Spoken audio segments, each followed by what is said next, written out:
Hello everyone, इससे पहले वाली वीडियो में हमने सीखा था कि ट्रेड कैसे ली जाती है। इस वीडियो में हम एक ट्रेडिंग स्ट्रैटेजी सीखेंगे। ये स्ट्रैटेजी आपके लिए बहुत हेल्पफुल होने वाली है क्योंकि आप इसकी बेसिस पे ट्रेड ले सकते हो। आज की इस वीडियो में हम जानेंगे कि स्नाइपर एंट्रीज कैसे ली जाती हैं। स्नाइपर एंट्री एक ट्रेडिंग स्ट्रैटेजी है। स्नाइपर एंट्री का मतलब होता है एक ऐसी जगह से ट्रेड लेना जहां पर एंटर करते ही उसी वक्त मार्केट आपके डायरेक्शन में मूव करने लगता है। इस स्ट्रैटेजी को हम कहते हैं स्नाइपर एंट्री। स्नाइपर एंट्री का सबसे बड़ा एडवांटेज ये होता है कि इसमें रिस्क काफी कम होता है और रिवॉर्ड काफी ज्यादा होता है। इस वीडियो में हम कुछ ऐसे सेटअप सीखेंगे जहां पर रिस्क टू रिवॉर्ड रेशियो 1:10 तक का हो सकता है। तो वीडियो को एंड तक जरूर देखना। अच्छा, अगर आपको ट्रेड लेना है तो जिस प्लेटफॉर्म का मैं इस्तेमाल करता हूं आप भी वही करिएगा। मैं डेल्टा एक्सचेंज का इस्तेमाल करता हूं, जिसका लिंक मैंने डिस्क्रिप्शन में दे दिया है। आप हमारे लिंक से ही अकाउंट बनाएं क्योंकि आपको ब्रोकरेज में डिस्काउंट मिलेगा और आपको हमारे टेलीग्राम ग्रुप में ऐड कर दिया जाएगा जहां पर हम ट्रेड एनालिसिस करते हैं और बहुत सारी बार गिव अवेज भी करते हैं। तो हमारे लिंक से ही अकाउंट जरूर बनाएं और इसके बाद गूगल फॉर्म भरना ना भूलें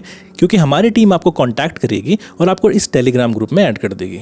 अब स्नाइपर एंट्री के लिए दो चीजें बहुत जरूरी होती हैं। हायर टाइम फ्रेम जो कि है HTF और दूसरा लोअर टाइम फ्रेम यानी कि LTF। इस वीडियो में मैं 4 आवर टाइम फ्रेम का इस्तेमाल करूंगा और 15 मिनट्स टाइम फ्रेम का इस्तेमाल करूंगा। तो चलिए सबसे पहले 4 आवर टाइम फ्रेम में चलते हैं। मैंने यहाँ पर 4 आवर चार्ट को ओपन कर रखा है।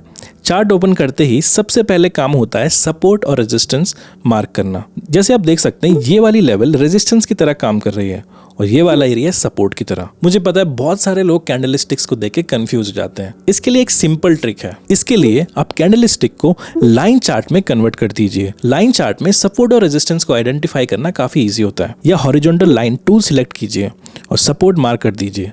उसके बाद रेजिस्टेंस भी इसी तरह मार्क कर लीजिए। अब हमने एक्यूरेटली सपोर्ट और रेजिस्टेंस को आइडेंटिफाई कर लिया है। अब चार्ट को दोबारा कैंडलस्टिक मोड में कन्वर्ट कर देंगे। अब यहाँ पर आता है smart money concept. Smart money mainly 3 चीजों पर फोकस करता है: order block, fair value gap और लिक्विडिटी। मान लीजिए ये चार्ट सिर्फ यहीं तक बना हुआ था। आप देख सकते हैं कि प्राइस कंटिन्यूअसली नीचे गिर रहा है, लेकिन जैसे ही इस एरिया में आया मार्केट ने एक स्ट्रॉन्ग बुलिश मूव देखा। जब भी आपको कोई स्ट्रॉन्ग इंपल्सिव मूव दिखता है तो उस मूव से पहले वाली कैंडल को ऑर्डर ब्लॉक माना जाता है। तो ये वाली कैंडल हमारा ऑर्डर ब्लॉक बन जाएगी। इस ऑर्डर को मार्क करने के लिए रेक्टेंगल टूल सिलेक्ट कीजिए और कैंडल को विक से विक तक कवर कर दीजिए। अगर आप चाहें तो आप उस पर OB भी लिख सकते हैं जो कि ऑर्डर ब्लॉक है। अब हमारे हायर टाइम फ्रेम पर सपोर्ट रेजिस्टेंस मार्क हो चुके हैं। ये हायर टाइम फ्रेम का काम बस एनालिसिस करने के लिए ही है। अब हम स्विच कर सकते हैं 15 मिनट्स टाइम फ्रेम पर, जहां से हम एक्चुअल एंट्रीज लेंगे। 15 मिनट चार्ट करने के बाद कभी कभी 4 आवर की मार्किंग्स क्लियरली विजिबल नहीं होती, इसलिए उन्हें लोकेट करना पड़ता है। अब हमारे पास ऑर्डर ब्लॉक भी है और फेयर वैल्यू गैप भी है। अब हमें बस वेट करना है। जब प्राइस दोबारा इस जोन में आएगा तब हम बाय एंट्री लेंगे क्योंकि हायर टाइम फ्रेम पहले ही बुलिश एनालिसिस दे चुका है। अब लोअर टाइम फ्रेम सिर्फ प्रिसाइज एंट्री दे रहा है और इसी वजह से हमारी सक्सेस की प्रोबेबिलिटी बढ़ जाती है। जैसे ही प्राइस वैल्यू गैप में आया मार्केट वापस ऊपर मूव करेगा। अगर हमने ये वाली एंट्री ली होती ना तो स्टॉप लॉस लास्ट स्विंग तक नीचे रहता। इस टारगेट को हम स्विंग हाई या हायर टाइम फ्रेम रेजिस्टेंस रख सकते हैं। इस सेटअप में हमें approximately 1:8 risk to reward ratio मिल रहा है। अगर आप 1000 रुपए लेते हैं तो आपको 8000 तक का प्रॉफिट हो सकता है। अब एक और एग्जाम्पल देखते हैं।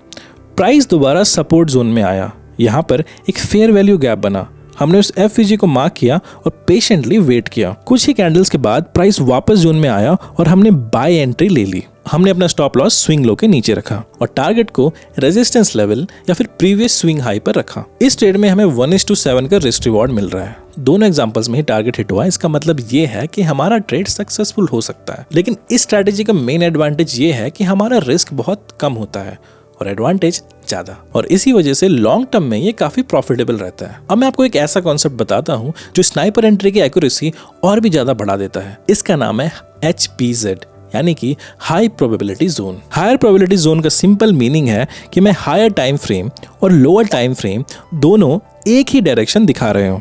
अगर हायर टाइम फ्रेम बुलिश है और लोअर टाइम फ्रेम भी बुलिश है तो वो हाई प्रोबेबिलिटी जोन होता है। लेकिन अगर हायर टाइम फ्रेम बुलिश हो और लोअर टाइम फ्रेम बेयरिश हो तो वो लो प्रोबेबिलिटी जोन होता है। ऐसे सिचुएशंस में फेक ब्रेकआउट्स और लॉसेस के चांसेस बहुत ज्यादा बढ़ जाते हैं। इसीलिए हमेशा कोशिश करें कि दोनों टाइम जोन्स एक ही डायरेक्शन में रहें। इससे आपकी ट्रेड की एक्यूरेसी बढ़ेगी और रिस्क टू रिवॉर्ड रेशियो भी अच्छा रहेगा और आप फालतू के लॉसेस से बच जाएंगे। तो ये थी हमारी स्नाइपर एंट्री की ट्रेडिंग स्ट्रैटेजी। अगर आपको ये वीडियो पसंद आई है तो लाइक जरूर करें। अगर आपके पास कोई सजेशन या फिर कोई सवाल है तो कमेंट जरूर करना। चैनल को सब्सक्राइब करें और बेल आइकन जरूर प्रेस करें।